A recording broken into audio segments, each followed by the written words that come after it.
Problem, supporters of Damned in the USA, a British documentary on censorship in the arts, may go ahead with plans to screen the controversial film. How you doing, folks? This looks like a good place to talk. Gotta keep it down. I'm working underground, you know. I'm in this film and it's banned. The film you're about to see is called Damned in the USA. My name is Jimmy Tingle. I'm in the film. Hello from Hollywood and welcome to Showbiz Today. I was performing at the Edinburgh Arts Festival in Scotland in 1990. I was approached by some producers who were interested in doing a documentary on censorship in America. I said, sure. We come to the States, we film the documentary, they bring it back, they make a film, we try to show it in the States, and next thing I know, we're banned. A controversial film on censorship had a unique showing tonight at Webster University. It was the film's first viewing in America since its New York debut in September.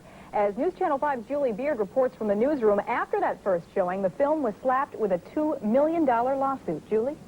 Look, I have a lot of dough, but I didn't make half of that on this one film, okay? Damned in the USA was made by British filmmaker Paul Ewell. In the film, he interviewed Reverend Donald Wildman of the American Family Association, a group that wants to stamp out obscenity. Wildman sued Ewell reportedly over the way the film was edited. The filmmaker says the lawsuit is a form of censorship itself. 1, 2, 3, 4. Mr. Lou Reed.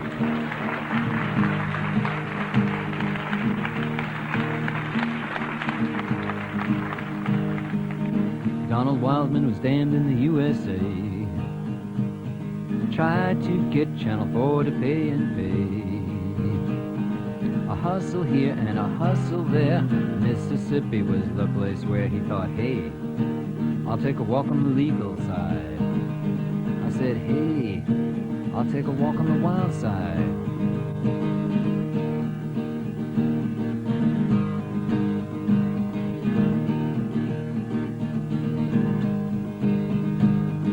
Righteous Donald bought the best lawyers money could buy. At the deposition, he looked them in the eye. A little lie here, a little lie there. He thought Mississippi was the place where he could, hey, take a walk on the wild side. He thought a hometown judge would rule on his side. The fundamentalist went sue, sue, sue, sue, sue, sue, sue, sue, sue, sue, sue, sue, sue, sue, sue, sue, sue, sue, sue. The fundamentalist went sue, sue, sue, sue, sue, sue, sue, sue, sue, sue, sue, sue, sue, sue, sue, and they lost.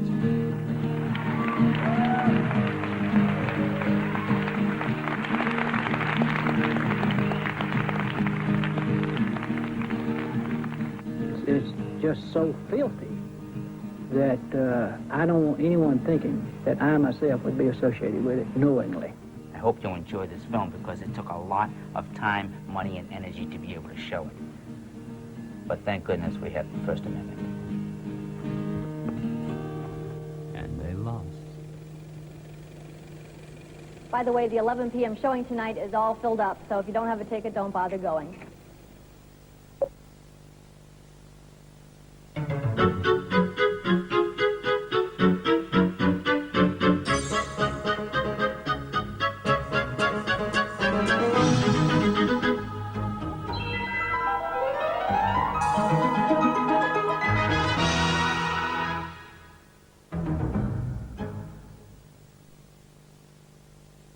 It's an outrage, and we ought to terminate the National Endowment for the Arts because there will be no end to this argument and controversy over what is art and what isn't.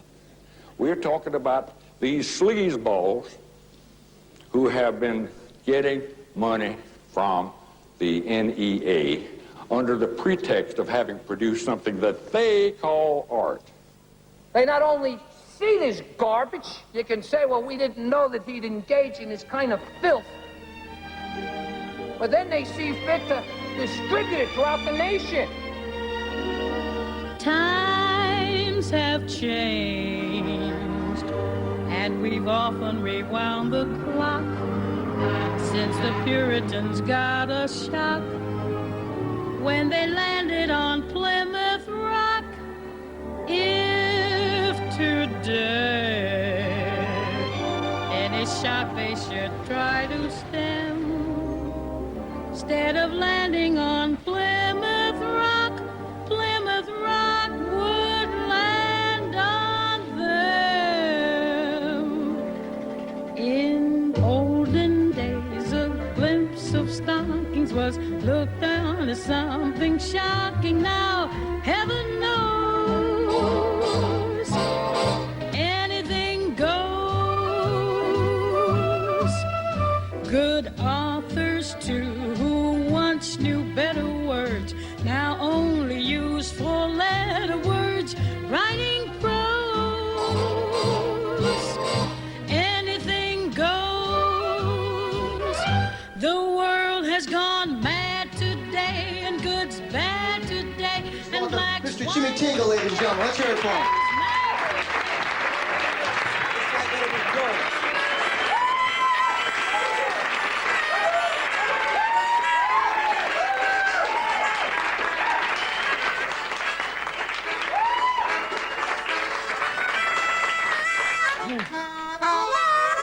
Good evening, ladies and gentlemen. My name is Jimmy Tingle, and that is my real name, and I'm from Boston, Massachusetts. Thank you very much for coming out this evening.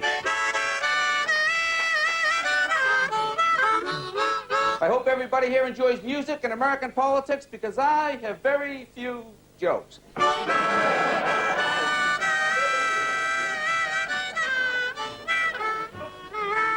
Well, I suppose my first introduction to any sort of politics was in January of 1961. And at the time, John F. Kennedy was becoming the 35th president of the United States of America. And my mother, she gathered us around the television set, and we watched his inauguration speech, and he talked about, I have miles to go before I sleep, miles to go before I sleep, and ask not what your country can do for you, but ask what you can do for your country. I like that.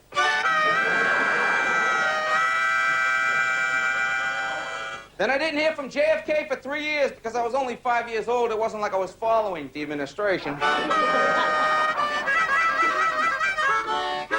The next time I heard from Mr. Kennedy, I was 8 years old. I was in the 3rd grade, and the grammar school principal, Mr. Foley, came over the loudspeaker, his voice cracking with emotion. Boys and girls, President Kennedy has been shot today in Dallas, Texas. School will be dismissed early. And the whole nation mourned, and the whole world mourned, really, because the man stood for something. He stood for hopes, and he stood for dreams. He had a sense of vision. He had a sense of destiny. And I guess we stayed out of school about a week, I suppose it was.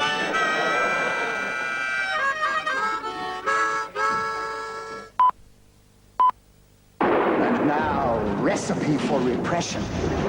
First, stir up fears about an uncertain future. Then, heat with accusations of obscenity. Make sure to silence artists and others whose views are controversial. Serve immediately. For our next course, government issue morality. It's a long way from apple pie.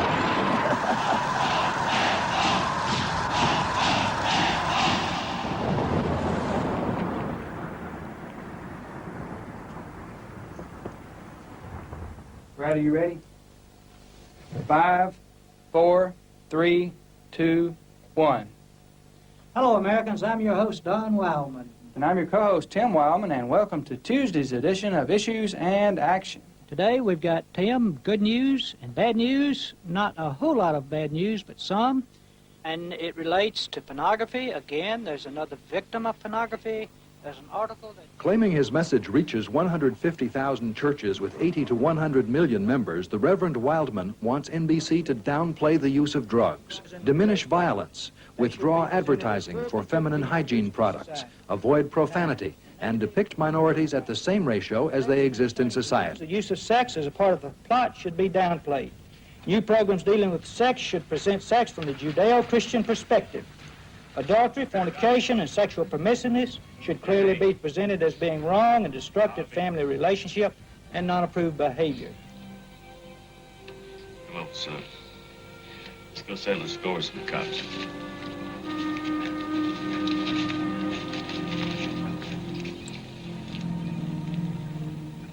I've got the reports. What you watching? Watching Hunter. What you found? We would be looking for sex, violence, profanity, and how Christians are depicted. But he lapses into a plea to God. Is this the one who wanted to kill God help him Wants kill. God to help him kill the man who killed his wife. That's it. Pretty typical portrayal of Christians, right? Right. All right, I've got General Motors, I got Pillsbury. The media has become a real pervasive and persuasive influence. The media, for instance, can't tell you what to think, but they can certainly tell you what to think about. Profanity, violence and profanity. That's what's his name, the black Eddie Murphy. Eddie Murphy. I was a minister and enjoyed being a minister, and would prefer to still be a parish minister. We started the AFA dealing with sex and violence on television because that's what we thought we were dealing with. Over a period of years, as we saw the whole broad picture, then we realized that really we're not talking about sex and violence on television. Really what we're talking about is a struggle for the very heart and soul of civilization. Good morning, American Family Association. Hi, how are you this morning? All right, I'll be happy to connect you with Ms. We operate Clark. on about $6 million a year. 99% of that is $15, $20 gifts. The computer has nearly 700,000 names.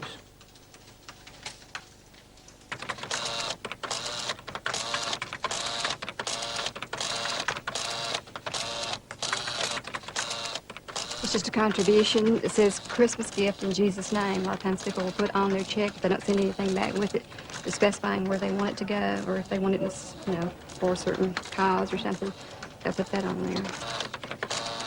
So what we're trying to do is to affect those influences that affect the family. Television, pornography, abortion, in some cases, government support of pornography, as with the National Endowment for the Arts.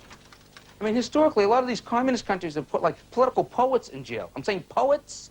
Excuse me, you're a nation, you feel threatened by poetry? I mean, we have a lot of problems in the States. When's the last time anybody in this room was, like, jumped by poets? You know, I'm not going down to Greenwich Village. What are you, nuts? There's poets down there. They're insane. They have pens with feathers coming out of them. They wear berets. They jump out of the bushes when you're not looking. My love is like a red, red rose. Poets. I mean, Czechoslovakia put a jazz band in jail. Jazz. That's enough. Get in, listen. I was looking through the mail one day, and there was a letter to the editor. It was a 1-inch letter talking about a photograph of Christ submerged in urine on display at the local art exhibit. And this was in Richmond, Virginia. Here's a picture. The title, Piss Christ. Incredible. The only reaction that I ever recall about Piss Christ initially was when I first showed it at Stuck's Gallery. This woman came up to me, a reverend's wife, and she said to me, you know, when it comes to religion, my husband and I don't agree about anything, but we were both very moved by your picture.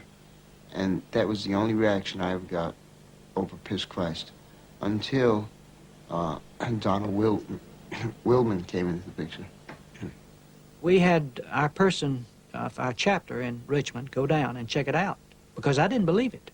And indeed, it was exactly what it said it was. So we took that photograph and sent it to the congressmen and senators. It actually started because of one little bitty letter to the editor. The whole controversy. What a disgrace. I think that his submersion of Christ in urine was an affront to believing Christians. He's taken the person who's the most important centerpiece in our whole life and submerged it in urine. Let's suppose, for instance, that he had put Martin Luther King in urine and named it, I'm not going to use the term, but the street term for urine, King. Or let's suppose he'd taken the Star of David and submerged that in urine and put it on display. How would the Jews feel? Same thing. I mean, the thing with Piss Christ that really blew me away was, you know, all this talk about anti-Christian bigotry. And I thought, gee, I mean, like, I was raised a Catholic.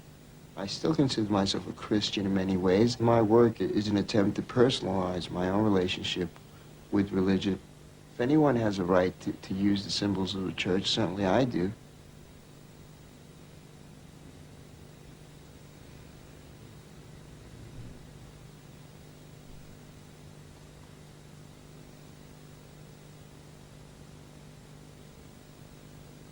Now, if artists want to go in a men's room and write dirty words on the wall, let them furnish their own crayons. Let them furnish their own wall, but don't ask the taxpayers to support it. You know, at first I couldn't believe that people like Jesse Helms and Alphonse D'Amato would take the time to denounce me on the congressional floor. You know, that I would actually be, you know, an entry in the congressional record. If this goes unrectified, without there being corrective action, these crazies will go further. They'll say, we've got it. This is free speech.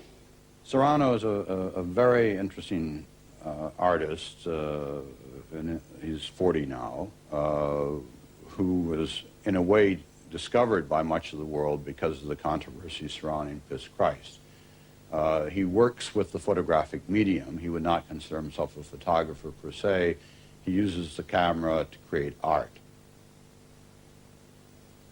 The series from which Piss Christ came was a series that related to bodily fluids of various kinds, interspersed with other imagery. The other bodily fluids series was his so-called cum shot series, in which he photographed his own ejaculations across a black background. More recently, he's done an extraordinary series on the homeless in New York called The Nomads. Another one on the Ku Klux Klan in Georgia. Very, very strong images. It's not like people are coming to your house and watching a goddamn crucifix down the fucking toilet! It's a picture! I mean, I'm not exactly Joe Artist, as you can tell, but it's contrast. But it's a picture, that's my point. I bet you if the crucifix was in beer, it would be on a fucking billboard. But when this came to our attention and it became public, we began to get letters from many artists saying, look, if you think that's bad, you just hadn't been around. You haven't discovered anything. You just hang on. Look further, and you'll find, sure enough, offensive stuff.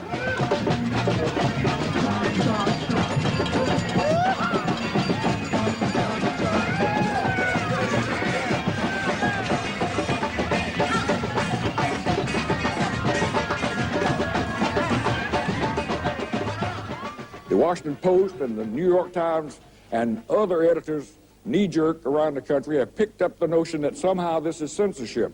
I don't care what these people do on their own time with their own money. But I say to you, Mr. President, when they start saying to the Congress of the United States, butt out, just send the money, this senator says no.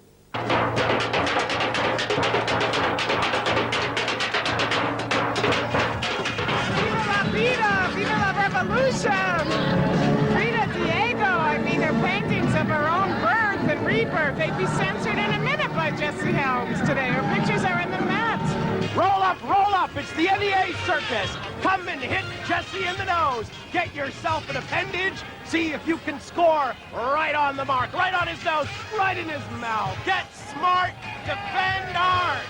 I think that lots of us believe that the stuff that happens in the art world is never going to be seen beyond our neat little elite, well-prepared publics, who in fact are hardly ever offended at anything, except maybe the prices of stuff. But the fact is that it happened, and it set a whole series of events in motion, partly because Reverend Wildman, I believe, was rather rudely treated by the NEA, who in fact acted in a very high-handed manner, as the art world is accused of doing and so often does do. That is, total disregard for the way in which art intentionally challenges values. But when we say, oh, you don't like to have your values challenged, and are surprised that people say, when they say vociferously, no, we're the fools, not they. I think that Jesse Helms is kind of a dangerous man. The things that I've heard and read, I just hope that his career is short-lived. Who listens to him anyway? We certainly don't. Look at us now.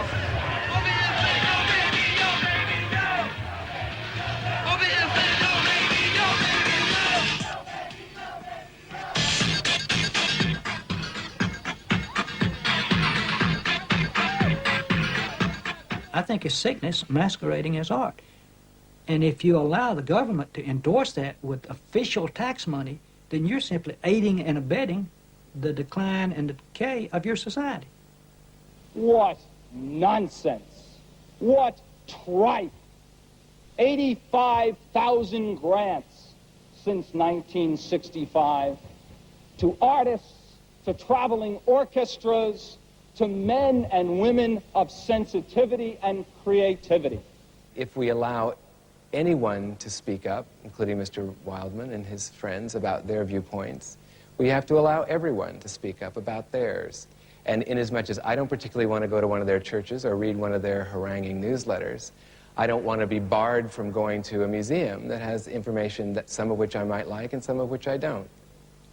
What I think most artists are trying to say has to do with openness. Has to do with sort of recognizing that our culture is full of an immense amount of diversity, and we need to get used to it, and we need to face it, and we need, in fact, to understand it, and perhaps to find some way in our hearts of embracing it.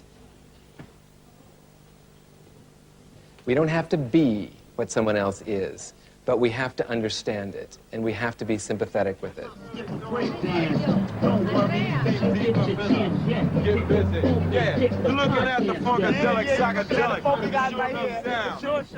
What I think Reverend Wildman represents is a desire to exclude information that doesn't fit the picture, that doesn't serve the values. And that kind of exclusiveness is running counter to what we actually find, I think, essential in understanding how you live in urban cultures, for example.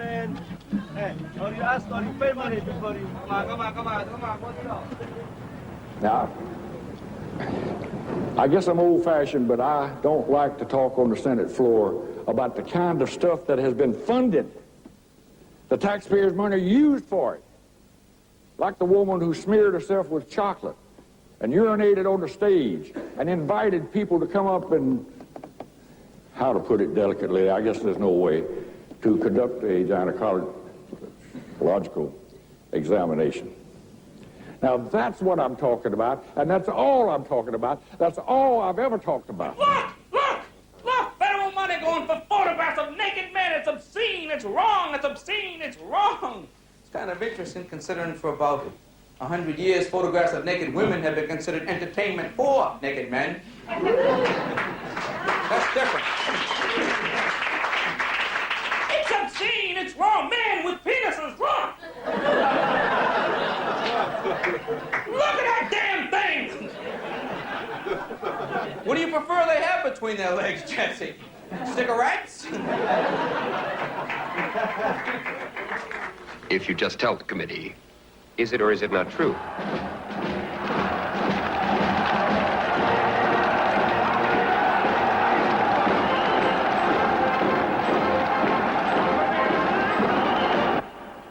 Just make good art, okay? Not bad, nasty art. And, then everything will be okay, all right? Remember, I know what's right, and I know pornography when I see it.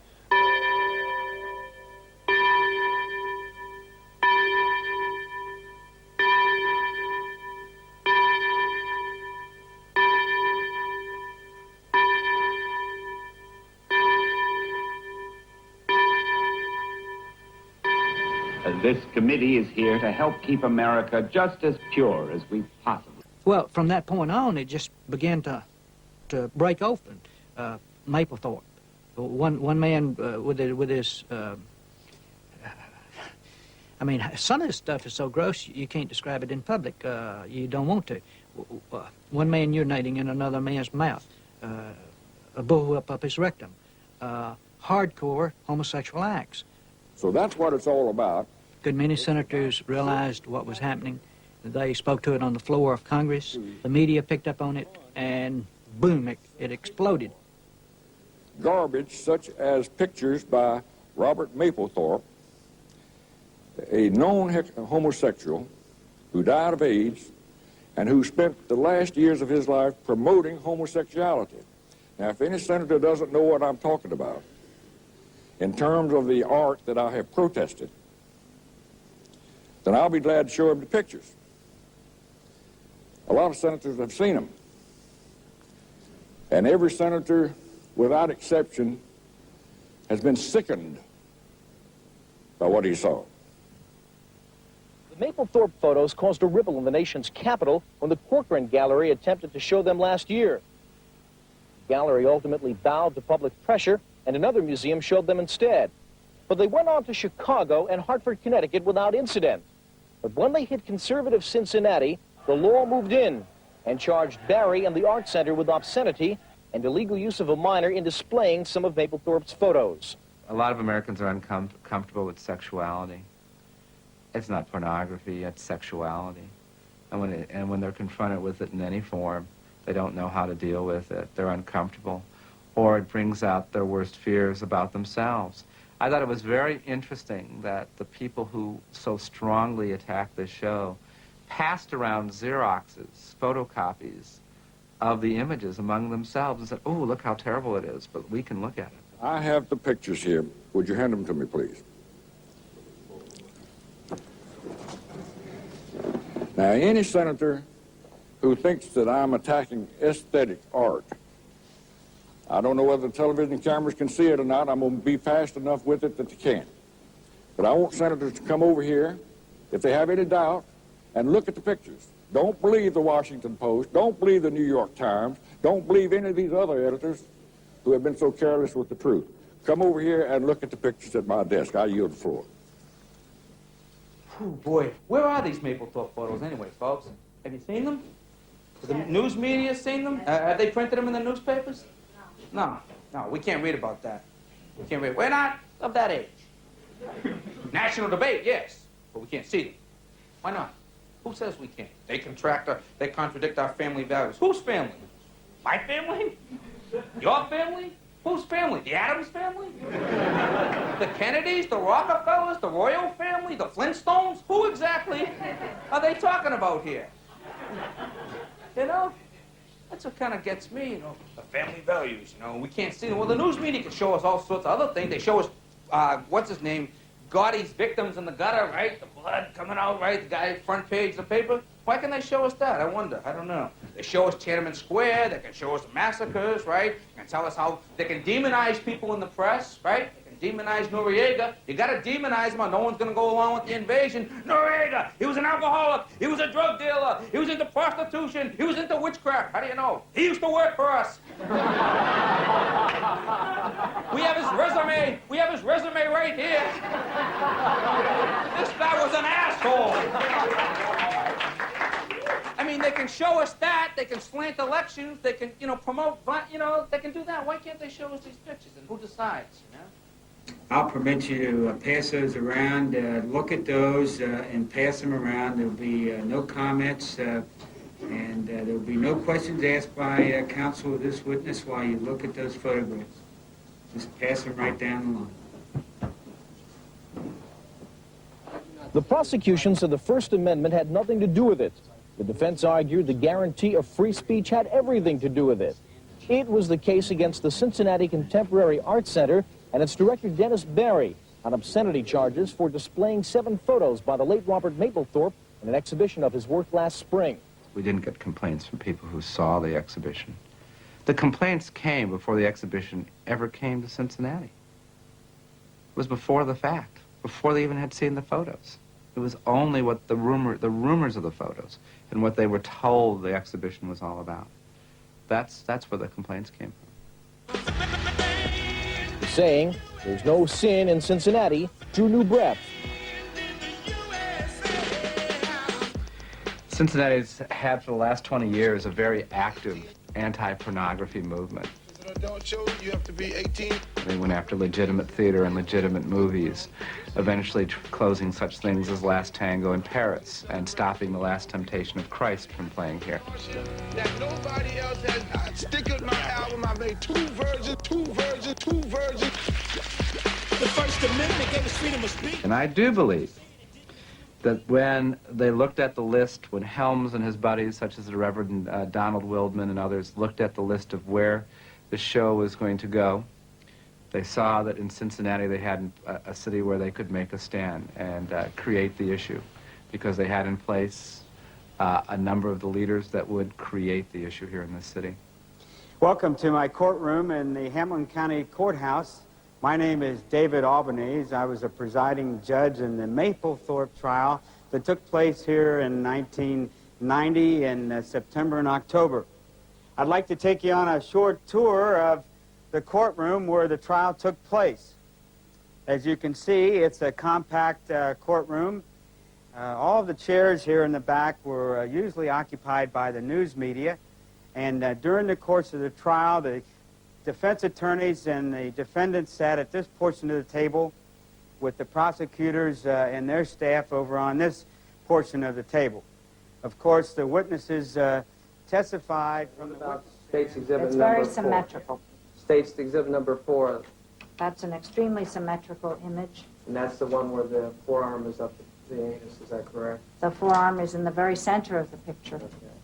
And what Leads are the to, formal leading values? again once to the center of the picture, which is very characteristic of his flowers, which often occupy the center of a photograph.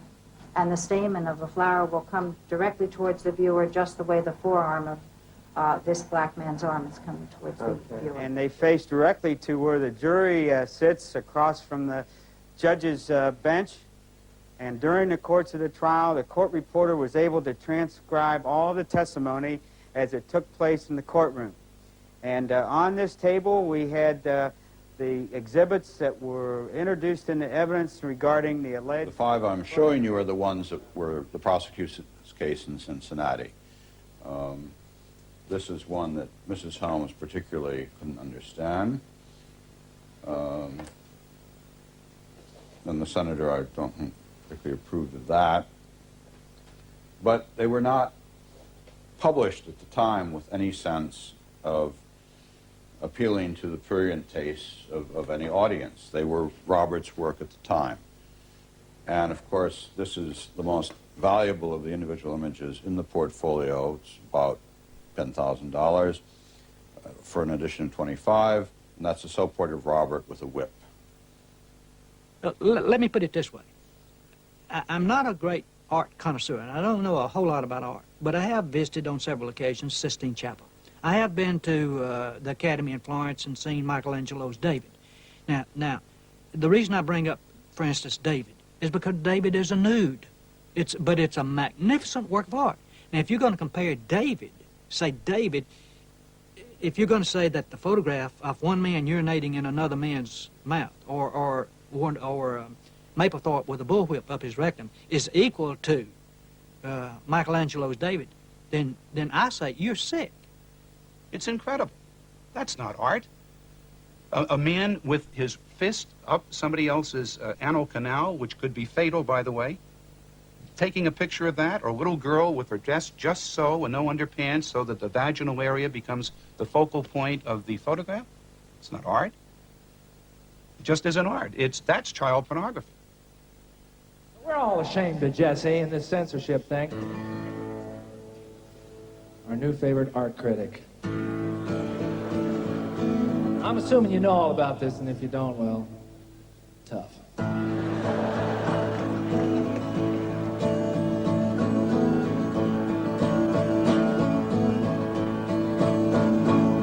If Jesse don't like it, then it's probably not art. Jesse knows what's good. Old Jesse is smart. And if you don't like that, don't feel sad. 'Cause the art that you like is probably bad. Grandma Moses, she's okay, never exposes anything, everything's far away, and that statue of David's alright with Jesse.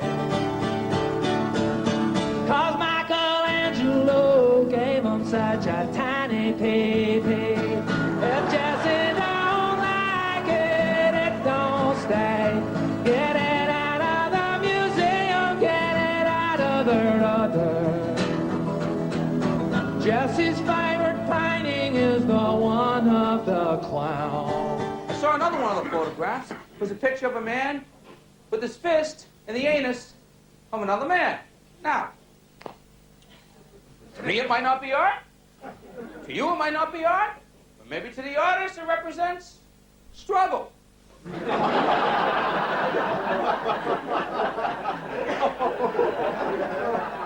I don't know, folks. I don't know, but just because I don't know doesn't mean it's not art. I'm not sure. I saw another photograph of Mapplethorpe himself, a self-portrait, a self-photograph, I guess, with a bullwhip in his rectum. Now, to me, that's hilarious. Now,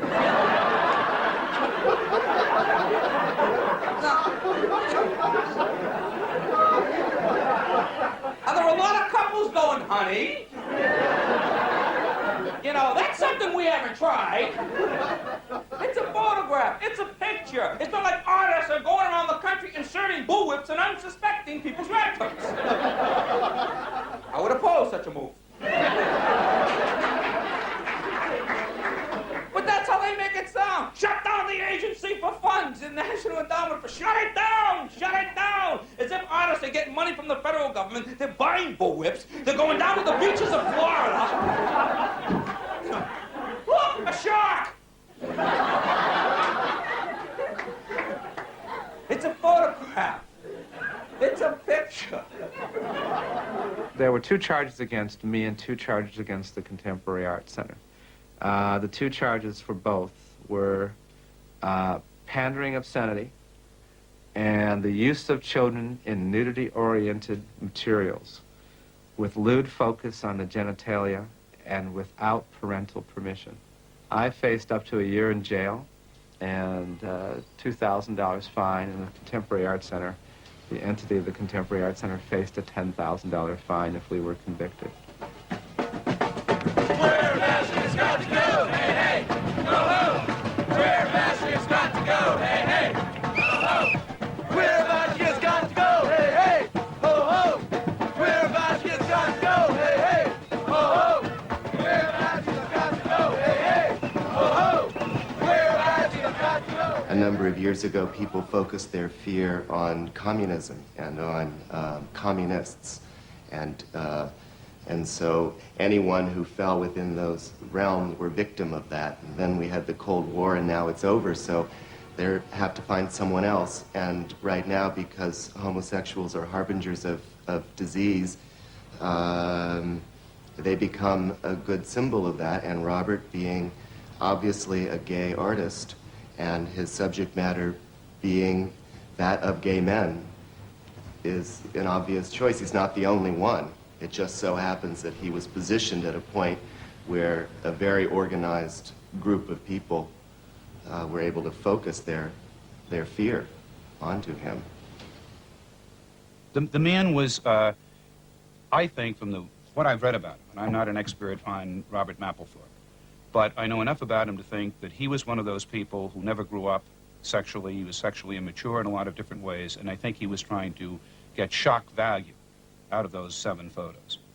Up yours, Charlie, that sort of thing. I think, does that go over in England, too? They understand that language? Okay. The dialogue is about whether you should be allowed to address certain issues.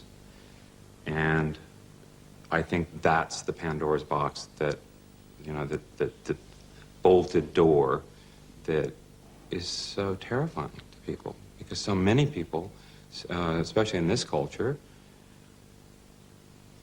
refuse. You know, it's a story of denial, and that's one of the most brilliant things about Robert and the attraction to Robert, no matter what you think of his photographs, was that the man was fearless in terms of putting out there in the world images which to him were important to his life and to his creative process. I mean, that was a pretty amazing thing to do, you know? The work was a documentation of what was happening at that point in time. Robert did know those people. Those poses, those positions, those moments were all real ideas that those people had. Robert would photograph what people did sexually, and this is what they did. On its surface, it would be every mother's nightmare. I never found it sick or evil, but those are my sensibilities.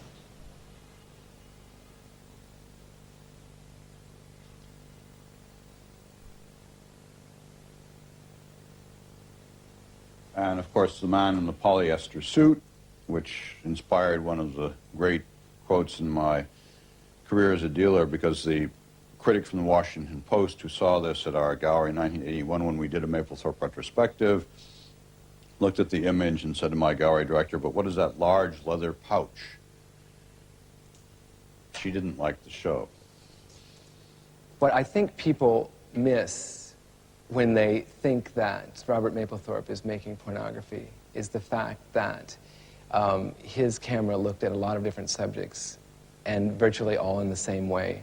He was very formal, very detached, very clinical, very studied in his approach. He was, there's hardly any spontaneity ever. There's hardly any sort of lifelikeness. They have a quality of being frozen in a moment in time in the way that sculpture does.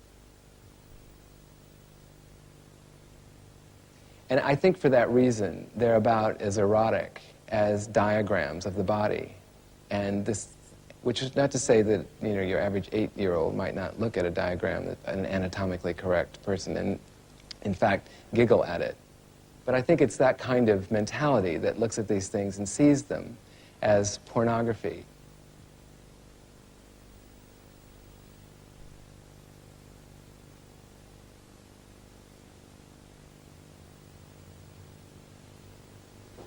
And then, of course, one of his greatest, to me, greatest single works, Mercury from 1987, platinum on linen, exhibited at the Victorian Albert Museum in February of '88, a value at this point in excess of $150,000.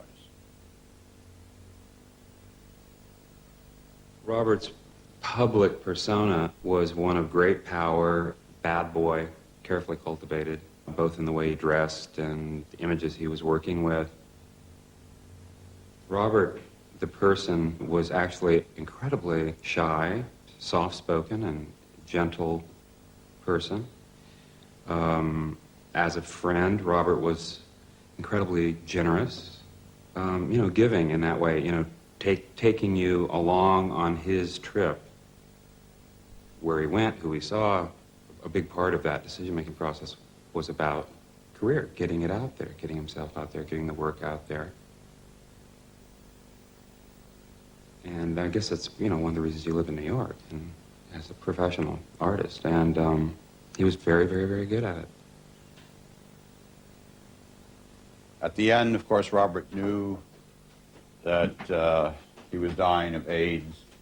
Throughout his career, he made a series of self-portraits. This is the last self-portrait in which the agony is very much there in his eyes.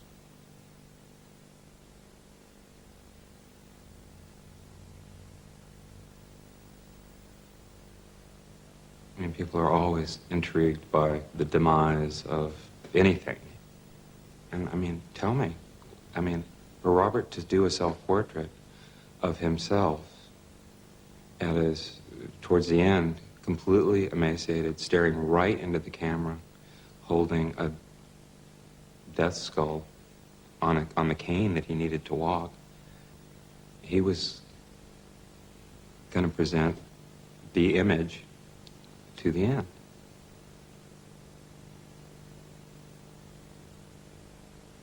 Now back here, you'll notice that the jury room is situated right off of the courtroom. The door comes right back from the courtroom to here, and this is where the jury actually deliberated. The jury took about 2 hours to come up with its decision. We, the jury in this case, being duly impaneled and sworn to find the defendant not guilty of peonage, obscenity. The problem was that these people were not those art aficionados or frequenters of museums. And in their humility, when the opposition, when the defense came in with much credentialed so-called experts who lied through their teeth, in my judgment, with reference to the so-called artistic value of a bullwhip up somebody's rectum or a man urinating in another man's mouth and garbage like that, the poor jury was confused. And the prosecutor's mistake in prudence, in judgment, was he did not put on equally credentialed experts who would have said, this isn't art, it doesn't come close to being art, this is filth. But it did. Now his trials are over, as well as worries for museum and gallery directors around the country. we did something very important in this city. We stood up for the First Amendment. Those 8 jurors knew what it was all about. They knew what freedom is all about, and they exercised their rights as individuals, Americans, stood up for that freedom. It wasn't Robert Mapplethorpe. It wasn't 7 photographs. They were the vehicle for testing freedom of expression. But this is all about freedom of expression in this country. And they can cloak it any way they want to cloak it. They can talk about pornography. They can talk about blasphemy. They can talk about, you know, political views that are unacceptable.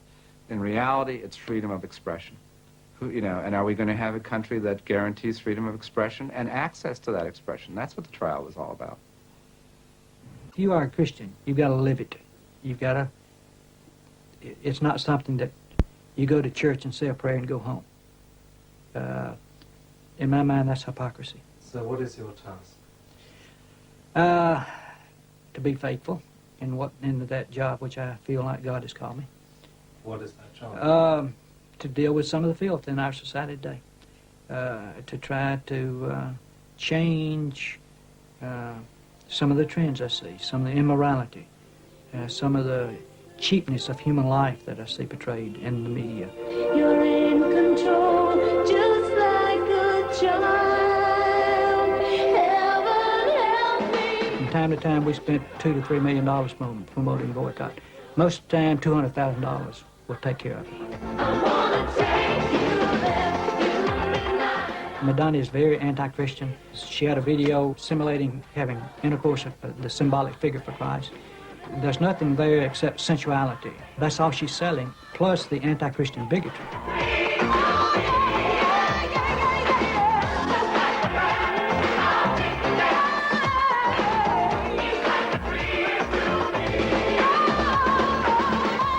Pepsi had a $10 million contract.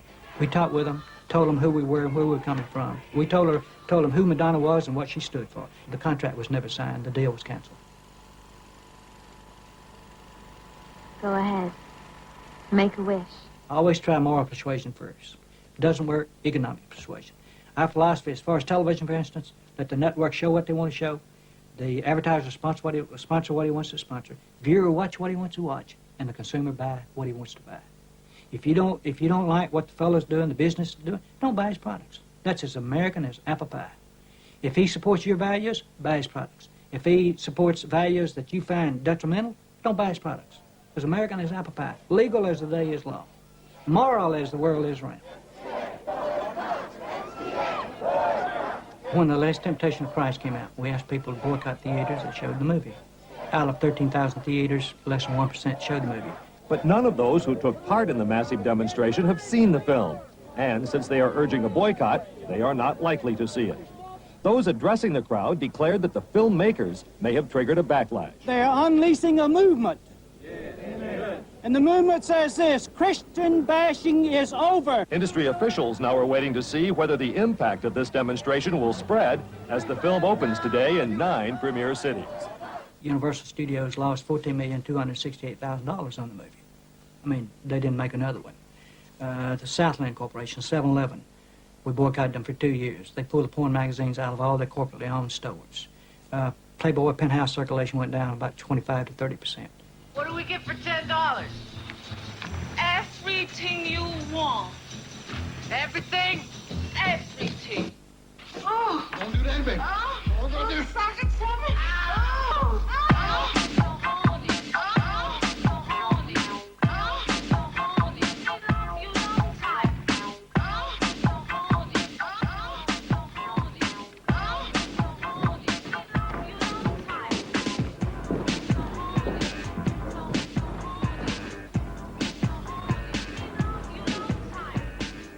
Playboy is so obviously mainstream American culture and entertainment that it's hard to find a lot of people who find the magazine stepping over the boundaries of what is good taste or what is acceptable. Yeah.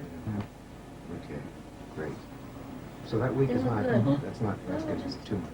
The Wildman type groups succeed by pretending they have more power in the marketplace than they really do, and that's how they create fear on the part of companies that they approach. And one of the things that it's important to do is to strip away that, and why you have to address and attack their rhetoric you need to also understand that they're a fringe group, and I think that they're going to be increasingly perceived as a fringe group. Wildman doesn't want to engage in a debate of marketplace ideas. Wildman wants to remove from the marketplace the ideas he doesn't like, and that's a very anti-American attitude. I'm saying, look, let's put it out in the marketplace. You make your case, I make my case. I'm willing to take the end result. They say, no, that's not fair. You can influence people, you know. You have influence because you don't buy their products, and they don't want controversy and any number of other things. I'm saying that's the same thing you've been doing for years. What's wrong with me doing it? Well, the thing that's wrong is that I happen to come from a different political and philosophical philosophy. And that's really what's wrong with me, is that they don't agree with my religious convictions. I'm applying them the same way they are. I'm doing identically the same thing that the liberals are doing. But the problem is I'm being successful, and they don't like that.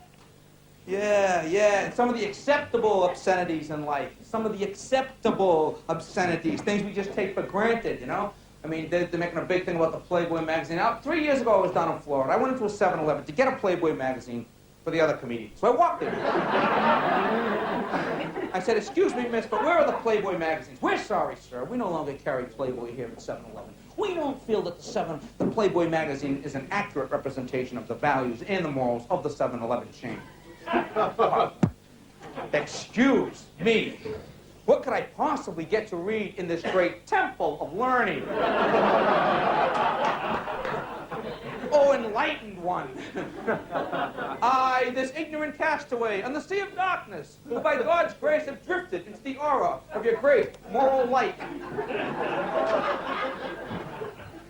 Our magazines are over there, sir. So I go to see what they have to read in the literary section of the 7-Eleven. Past the great works of the day, Tractor Pull, May, June, July, Professional Wrestling, the History of.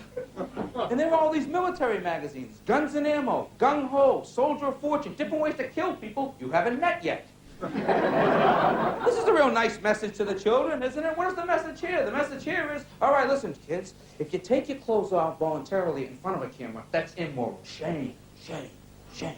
However, if a perfect stranger were to blow them off with a rocket launcher, well, something to teach the children. Mr. Wildman, greetings in the name of our Lord Jesus Christ. May this letter find you in good health and also enjoying the many other blessings of God. Thank you for doing what you do and giving me an opportunity to write and unite with others to fight pornography. Pornography was always in my life on the outside. Remember now that he's in the pen. In fact, some of my earliest childhood memories are of reading Playboy, Hustler, and Penthouse. I became addicted to pornography before I was in my teens. To make a long story short, I am currently serving a 100-year murder sentence, and pornography was involved. But no, this shouldn't be a problem. This is what the feminist anti-pornography movement has been pointing to and saying the people that are paying the price for this concept of First Amendment freedoms are women. And we are not willing to pay that price. We are saying that pornography is not about speech. It is about oppression. It is about subordination. It is about profiting off of the selling and buying of abused, lesser privileged women and often children. It's a great lie of people who advocate censorship that they're going to solve social problems by repressing access to images and ideas. They have no examples in history to make their case. Quite the contrary. One looks at societies like the Soviet Union that have been closed societies, not only about sexual images, but about political dissent for, decades. And if anything, we are now celebrating the opening up of that society rather than celebrating the closed walls of that society. A lot of the debate about censorship, I think, is particularly unfortunate because it takes away energy from discussing the real social problems for which there are solutions. And if all the money that was raised to promulgate these organizations who don't like the National Endowment for the Arts, or television shows that deal with adolescent sexuality, or magazines that have nudity in advertising or editorial, was raised instead for better sex education, better available interceptions for families that have violence in their families, better treatment for runaway kids we actually would live in a healthier, happier society. But those are complex solutions. Then there's the issue of thong bikinis. Bikinis that show too much are now banned from beaches run by the state of Florida or the city of Sarasota. In a four-county area near Daytona Beach, State's Attorney John Tanner makes mileage out of his campaign to take X-rated videos off store shelves. The decent people are going to demand the laws be enforced and the pornographers have got to go. The defendant is not guilty.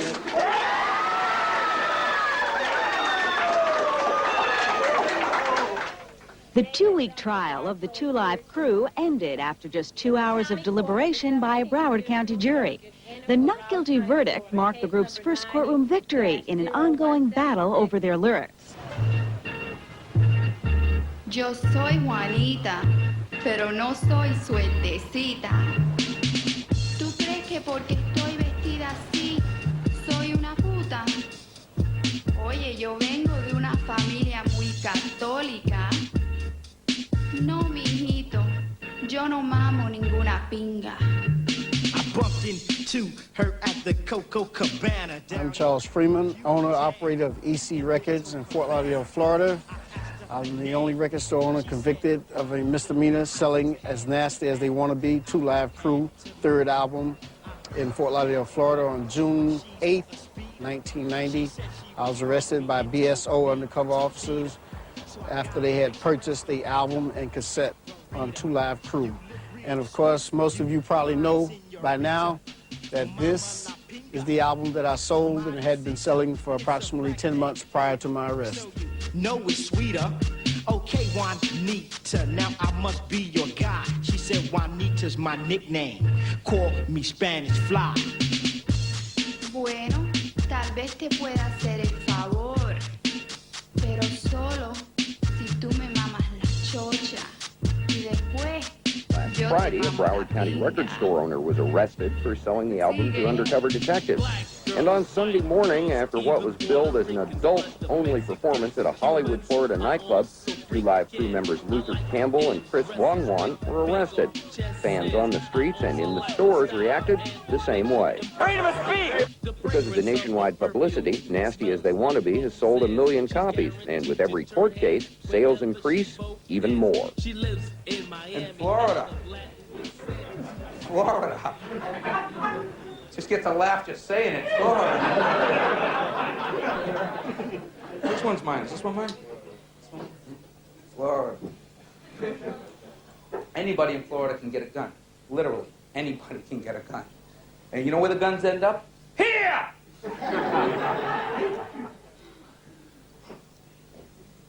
You know? It's like, everyone knows, well, that's the state that initially banned Two Live Crew's music as being obscene, you know? It's the same state where a convicted felon legally walked into a gun shop, bought an automatic weapon, snapped, wiped out 11 people. What do they close? The record stores.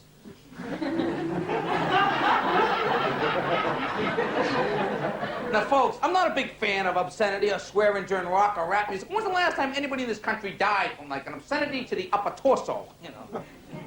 Suck my dick! Ah!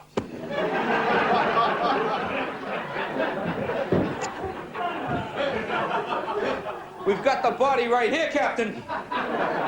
Apparently he was hit with a sexual innuendo to the chest.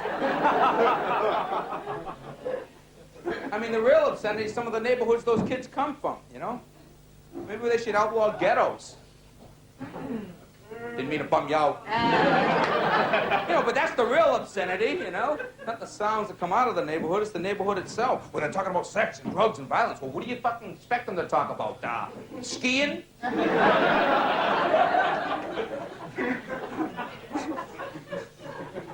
We were on the slopes the other day. A lot of slopes in Miami. Luther Campbell, lead rapper of the Two Live Crew, has announced the release of the group's next album. It will be in mid-September, and he's promised it will be even more nasty than their last LP. Well, in our People in the News segment today, we'll focus on Luther, who was once known as Luke Skywalker. Is he a man or a myth? I figured like I was singled out, you know, and I was, and the reason why I was being singled out was because I was a black-owned company, and I owned my own company, and it was a black group. Tonight, we'll reveal the results from our poll concerning the Two Live Crew's efforts to sell their Two Live Martinez to the Spanish Luke Records. Okay, we sell T-shirts, sweetie, but it has to be on Monday, and you have to speak to Anna. All righty? Okay, bye-bye. You know, they call him, it's like, hi, may I speak to Luke? Like, they're personal friends, like he's really going to speak to him. He doesn't have time anymore. You know, he used to be able to take the phone calls from fans, but, you know, it's gotten out of hand, and he's not able to do those things. What happened? Success. Now put it in the ball!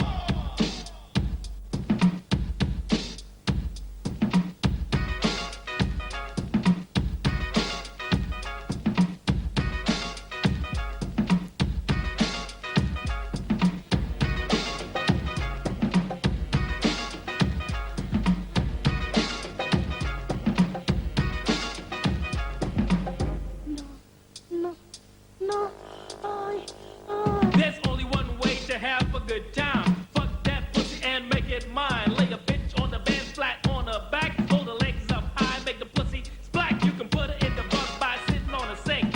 Wrap her legs right now, take this dick. But there was a lot of violence against women in Two Live Crew, which comes straight out of pornography. As a matter of fact, I did a television show recently where they showed an interview with one of the speakers or singers in Two Live Crew, and he stated, he made the connection was very clear for him. He said that his music was designed to be enjoyed just the way Playboy is being enjoyed. They've had 2 more murders, you know, shootings at least, and they've had something like 127 felonies committed on the site in the last 6 months. Everywhere Luther goes, the maggots come by for obvious reasons. He's rotting meat from a moral standpoint. Totally untalented slob. Big time First Amendment issue. This is the first issue that actually tested the First Amendment, what people did, you know, people who didn't know what was actually going on was thinking like, yeah, you know, ban them, you know, you can't just say that. I took a precaution that nobody else has. I stick with my album. I made 2 versions, and I still got these clowns right up. The First Amendment gave us freedom of speech. So what you're saying, it didn't include me? I like to party and have a good time. There's nothing but pleasure written in our rhyme. After a while, the cops are going to have a right to come in our house, you know, and tell us what we can say and what we can't say. I mean, you know, that's going to take away the freedom of this country. This is the 90s and we're coming on strong, saying things and doing things that you're saying's wrong. Wisen up, because on election day, we'll see who's banned in the USA.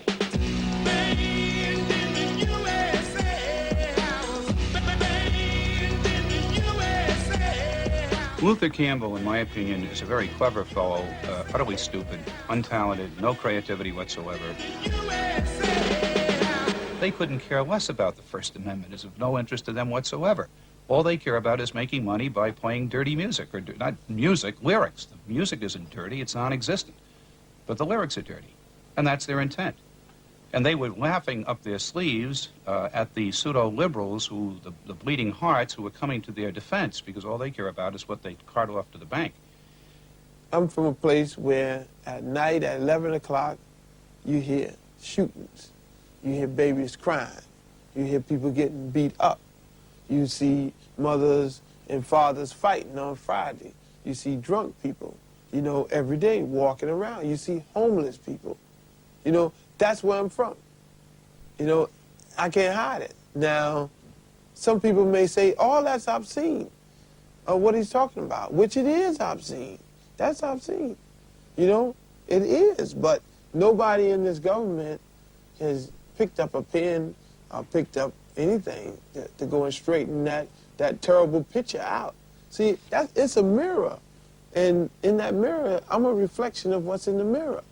But if you want to clean the mirror up, and you don't want me talking about what I'm talking about anymore, then go clean up where I'm from.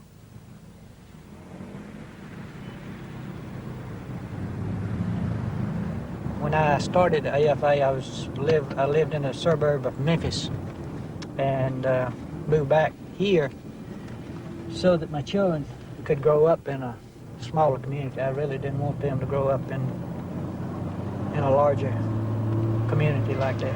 What is Tupelo most famous for? It is the birthplace of Elvis Presley.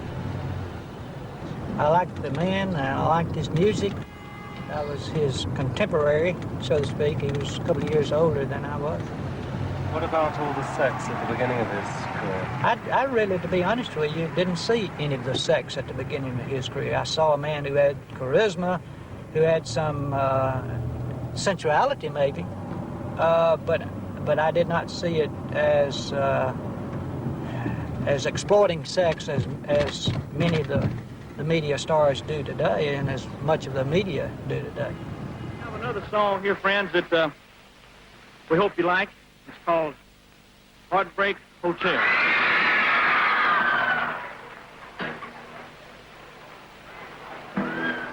Well, since my baby left me, well, I found a new place to dwell. Well, it's down at the Let's see, right over the crest. See the top of it between those trees. Right here on the right. There is the birthplace of Elvis.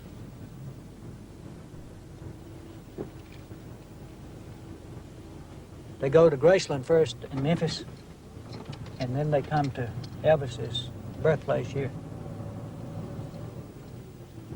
I think on the one hand, you have artists sort of wanting to deal with real issues in real life, and at the same time, you see a lot of people who would prefer that the world had never changed from what they perceive to have been a wonderful golden age of fathers loving mothers and mothers loving back and everybody taking care of their 2.6 children and living happily ever after in sort of houses in the country. Whether that world ever existed is, of course, a good question. But it doesn't exist for artists anymore, and a lot of people, nevertheless, want to retrieve it. We've had some come to tell us they were Elvis, you know. We've had a lot of those. Yeah. Oh, well, it's good to see you, Good Brother to see Wild. you. I'm glad I got Okay. to talk to you. Bye-bye. Bye-bye. Bye-bye. If I had my druthers, I'd rather get up and walk away. I'd rather not be involved. But my Christian commitment says, as long as I'm convinced that this is where he does want me and what he wants me to do, then I'm going to stay here. And are we going to win? I don't know. I just really don't know. Sometimes I doubt it. But the Lord doesn't require me that I be successful. That's the difference in the value systems. The world says you got to be successful, you got to be number one. I don't have to be successful, I don't have to be number one. The Lord only requires of me that I be faithful, period. So whether or not we'll be successful or not remains to be seen. I won't know in my lifetime. I mean, the way I look at it, if you don't like Two Live Crew's music, don't go see it. I mean, don't buy the album. You don't like the Mapplethorpe photos? Don't go see the display. It's as simple as that. You don't got a bullwhip in your rectum, you got nothing to worry about. Yeah, Bush is talking about a new order. Well, look at the Ayatollah. See, the weapons aren't always that effective because you can't always change people's, minds with them, and that's what we really have to do, I think, on the planet on a broader terms, change people's mind, not just their behavior. But, you look at all the weapons. The Ayatollah took our hostages. He wasn't afraid of nuclear weapons, chemical weapons, planes, tanks, aircraft carriers, none of that stuff. As a matter of fact, the only thing the Ayatollah was ever afraid of was Salman Rushdie's book. We should be building bigger and better books, he said. That's what we need in this country. Anyway, so from time to time, I end up telling these people these jokes, and people yell, "Come on, tell a joke! Jesus Christ! What is this, firing line? Come on, Jesus!" Tell her, I don't want the issues. If I want to hear the news, I would have stayed home. So I tell them, knock, knock. Who's there? Rita. Rita who? Read a newspaper. Maybe you know what the hell I'm talking about. Hey, folks.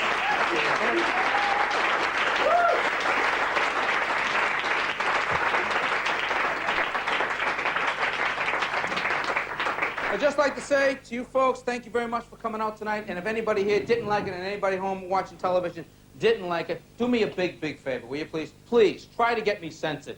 I really need the exposure. Thank you very much. What is this? Is this not America? This is not China. This is not Russia.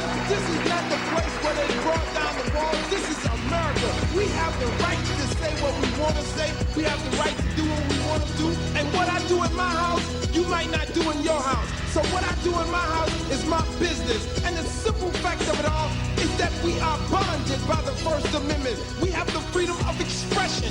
We have the freedom of choice. And you, Chinese, black, green, purple, Jew, you have the right to listen to whoever you want to, and even the Two Live Crew. Two Live Crew. So all you right-wingers, left-wingers, bigots, communists, there is a place for you in this world, because this is the land of the free, the home of the brave, and Two Live is what we are.